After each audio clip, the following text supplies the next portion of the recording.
Hello and welcome back to another video here on Waters FC with episode number 15 of Park to Glory here with Met Police. I just wanted to say at the start of this video, thank you very much for all the people that have been watching recently. All the videos, I've seen a little bit of a spike, I guess, in terms of view. I wouldn't necessarily call it a spike, but there have been a bit of an increase in views. So thank you very much to the people that have been watching. I hope you have been getting some form of enjoyment out of watching my videos. So, as I'm still very new to this, I still don't really know what I'm doing a majority of the time. I'm just trying my best. So, thank you to all the people that are watching it. I am very, very appreciative. But moving on into today's episode, we are here with Met Police. If you haven't seen the last few videos, please do go and check those out, as we have only recently taken over as Met Police Manager. So, we'll start off with our recent run of games. So, our first game here was against Stainstown with a 2-2 draw. Bit of an odd one. I started playing with a 4-3-3 Gen press or Gengen press, however you want to say it. Thought I'd try something a bit different, as we did play with a 4-2-3-1 control possession at Main Road. But I thought I'd give it a try because the players we did have kind of does fit a 4-3-3. And in our first game, we did play quite well. Although we did go 2-0 down after 36 minutes, we did get ourselves back into the game with Sid Camper and David Fitzpatrick equalising. But I'm not sure if you may notice, but down here, but Sid Camper did miss a penalty in injury time. So we were denied a win in our very, very first game as manager of Met Police. But spirits were pretty high after that result. I thought we played pretty well in that game. We did have more possession, more shots on target, etc., etc. And then I played Bedfont Sports and Bracknell as well. But in both of these games, didn't really play that well. You can see we were 3-0 down in this game. Sid Camper did just get a consolation goal. And also against Bracknell, we did go 1-0 down early on, and it was just one of those games where I wasn't really able to create much. You can see a few of our attacking players got quite low ratings, 6.3, 6.2, 6.5, so not necessarily a great game. So I then did switch up tactics and go back to our 4-2-3-1 control possession, the formation and tactics that we'd use with Main Road. And in the last two games, I have seen a bit of a change in form. So it did start here with getting an injury time winner against Aylesbury United. I did see us go 1-0 down in the 66th minute, and I thought, maybe was it a bit too soon to change tactics? Should I have just stuck it out with the 4-3-3 Gengen press? But overall, we did get back into the game. We did get a bit fortunate with an own goal. But getting an injury time winner definitely was a feel-good factor. And then heading into our most recent game that I played against Basingstoke. Basingstoke are actually currently sitting in third place in our league. So I think that is a really, really fantastic result, especially going 1-0 down as well. This does seem to be quite a common theme. I do seem to be going behind in games quite a lot. But we were able to get the 2-1 victory here, so a really, really good performance from the boys. We are playing against South Park today. I did say last time out that that is the game that we will be coming back for. But I just wanted to show you guys the team as well. Obviously, with a change of team, change of players, a brand new set of players. Don't know anything about any of them, so it's been a bit of a learning process for both the players and me. Obviously, they're getting to know me as a manager, and I'm getting to know them as players as well. So obviously we do have the ability system here, which is what our assistant rates them as. I do somewhat take it into consideration, but for the most part, I do have a look at the stats individually just to see what stats suit the players for the roles that they are playing. But overall, with the squad, I'm fairly happy with the quality of it at the moment. Obviously, there are maybe one or two players that I do want to bring in for positional purposes, just so we've got a little bit of extra cover. Because thankfully we don't have any injuries or suspensions at the moment, but I just feel we may be an injury or two away from having a bit of a mini crisis. But as things stand, quite happy with the depth that we've got. Got a few younger players down here as well. But moving on into today's game, the team that I have selected to play today's game. So we've got, I'll go through each player individually so you can sort of get to know them a little bit. So we've got Aaron Lancaster in goal. He is currently on loan from Gosport County. Our assistants rate him really highly, 4.5 star current ability. I think that's a little bit too kind for him, to be perfectly honest. Yes, he's got good reflexes and good communication, but other than that, nothing else really stands out for him. He's just a very well-rounded goalkeeper without being amazing in anything. But yeah, our assistants rate him highly, and he has been doing okay for us, I guess, with a 6.6 in the last 5 games. But that is our goalkeeper. We've got Ollie Devon here at right back. So this is one of only 2 players that I have brought in so far. As right back was a position that we really needed some options for, as I think we only had one player that could play there, and he wasn't exactly highly rated. He wasn't really a right back, but we've brought in Ollie Devon here. He's not had a great start to his career. 5.95 over 2 games, including the 5.7 there. So hopefully better things from him to come. We've got Matt Cooper in at left back, who can also play as a central midfielder. I prefer to play him as a left back. Not bad marking, not bad tackling. Physically, quite well rounded as well, with some good acceleration, good pace, and good fitness. But I just feel our left back, what I'm trying to say is we've got decent options at central midfielder, whereas at left back we were lacking a little bit. So I just feel it was best to play him there. Moving on into the centre backs, we've got Ben Fremper. In my opinion, easily our best centre back. I know he's only got 7 tackling, but he's got good marking, good heading, good positioning, good determination, good aggression and anticipation. And yeah, pretty good physically, pretty good, except for that stamina. Stamina, I would like to be a bit higher, but his natural fitness does sort of help a little bit with that. His strength for someone that's 6'3" is pretty low as well, but we'll see how he gets on. Our next centre back is Eric Mun. I haven't practiced any of these names, by the way, so I do apologise if I butcher some of these. But we've got Eric Mbangui. Mbangui. We'll go with Mbangui. And he was a player that was actually out on loan. I can't remember what club he was at, but as soon as I saw his stats and how well-rounded physically he is and mentally, he's got some decent ones as well. I couldn't believe that a player of his quality was out on loan. So I've recalled him back in, put him into the team. He's done pretty well for me so far with a 6.94 over his last 5 games. So I'm quite happy I recalled him. Our 2 midfielders, we've got Joshua Webb sitting in here playing at the deep line playmaker position. He's not too bad. He suits more of a deep line playmaker than maybe a box to box. I'll have a look at him here, especially for the central midfield role. Although he's not bad as a box to box, I guess. But I would rather have our other midfielder, George Frith. I was about to call him George Firth then, but no, George Frith. I would rather have him as a box to box, just all round, pretty solid all round without being incredible. Good tackling, good technique, very well-rounded physicals, and pretty well-rounded mental attributes as well. Moving on into our right winger spot, we've got David Fitzpatrick. Easily probably our most influential player moving forward, and it shows as he is on £240 a week, which is about a fifth of our current, maybe not a fifth, maybe about a sixth of our overall wage budget. So I'm not entirely sure how I will deal with him at the end of the season. Do I keep him? Can I try and get him on a lower wage? We'll have to wait and see what happens. But overall, he is pretty good. Over at the left, we've got Jordan Dodd. So this was another player that was out on loan.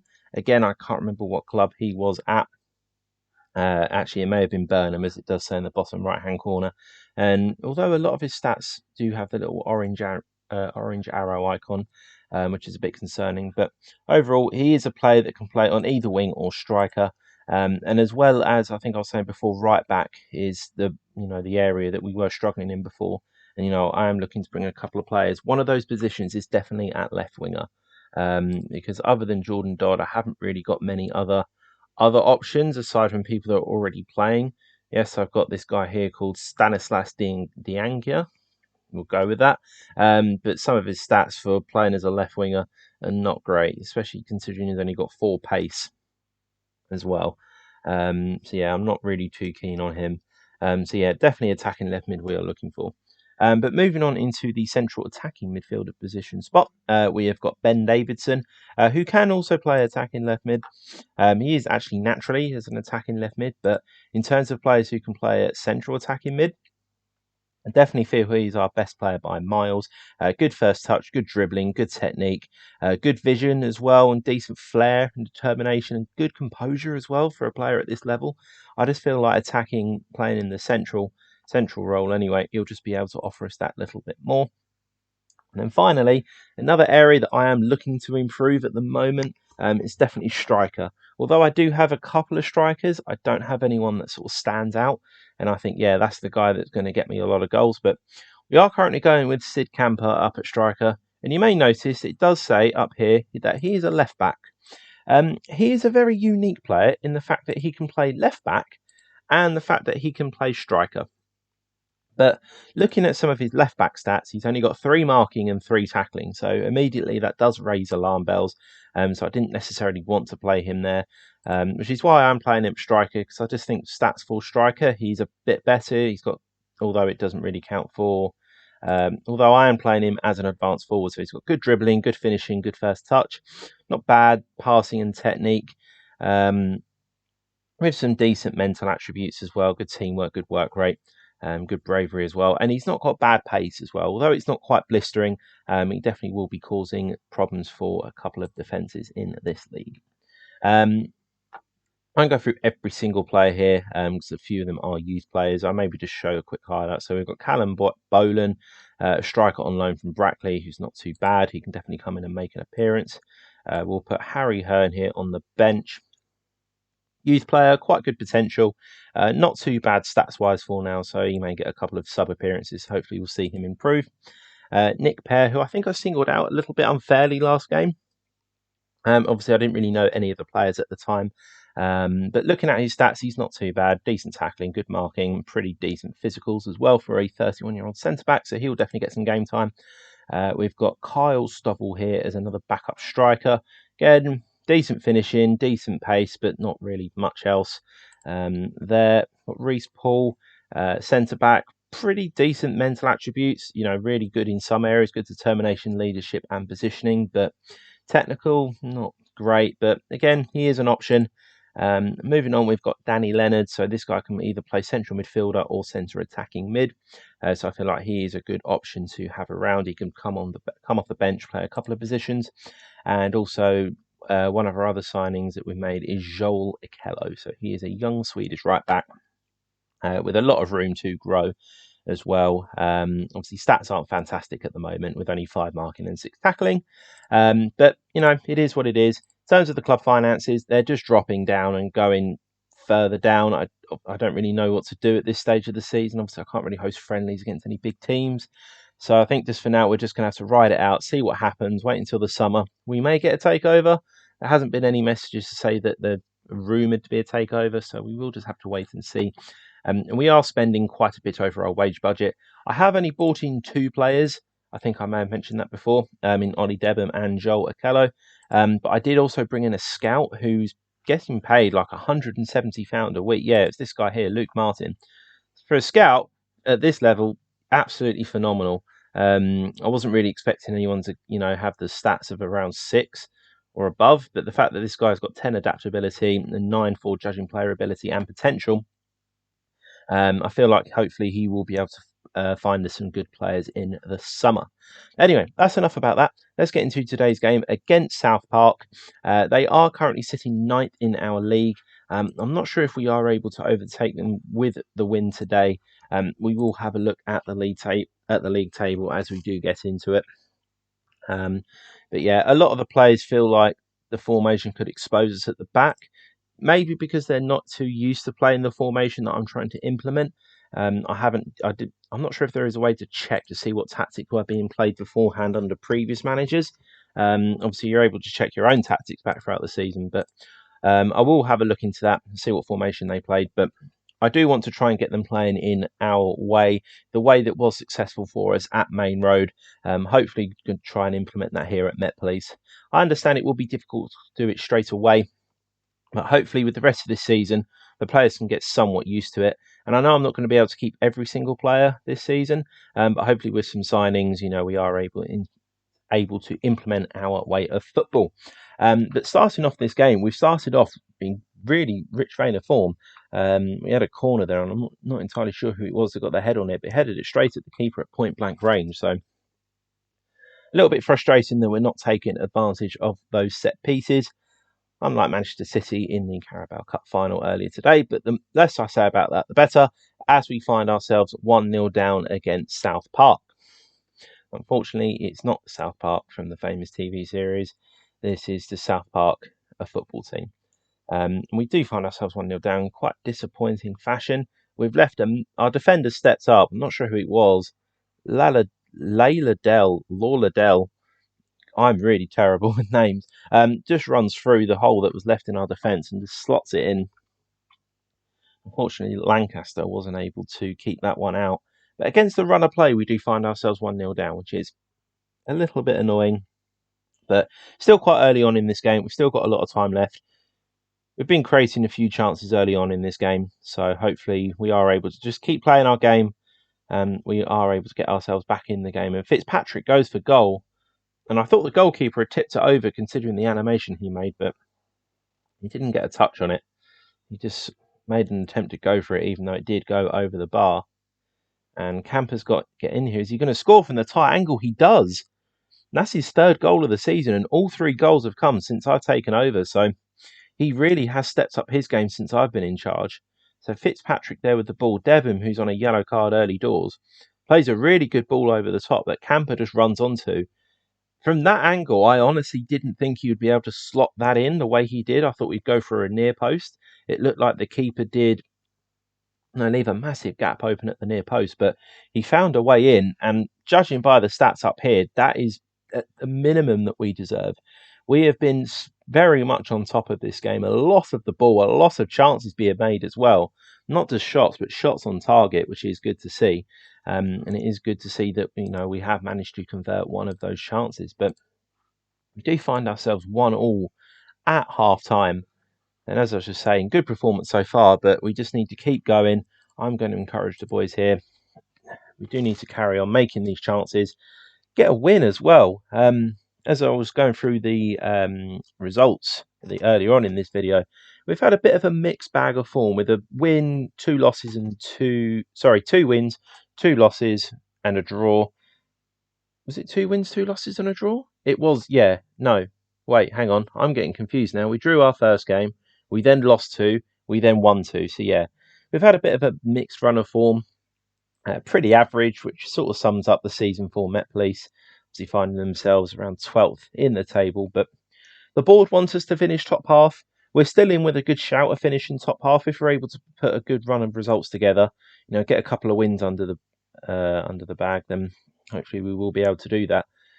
We have won our last 2 games as well, so we are in pretty good form. Confidence should be high within the team. We do have a highlight here. We'll wait and see what happens with this, and then we'll make a couple of substitutes. We've got Dodd out on the left. He finds Camper. Davidson, Cooper out on the left. He's got a bit of space. Squares it. Frith, what can he do? Can he go for goal? He can. And that's a great effort from there. George Frith. I think that's his 3rd goal of the season. Just knocking the ball about really, really well in the final third. Just waiting for gaps to open.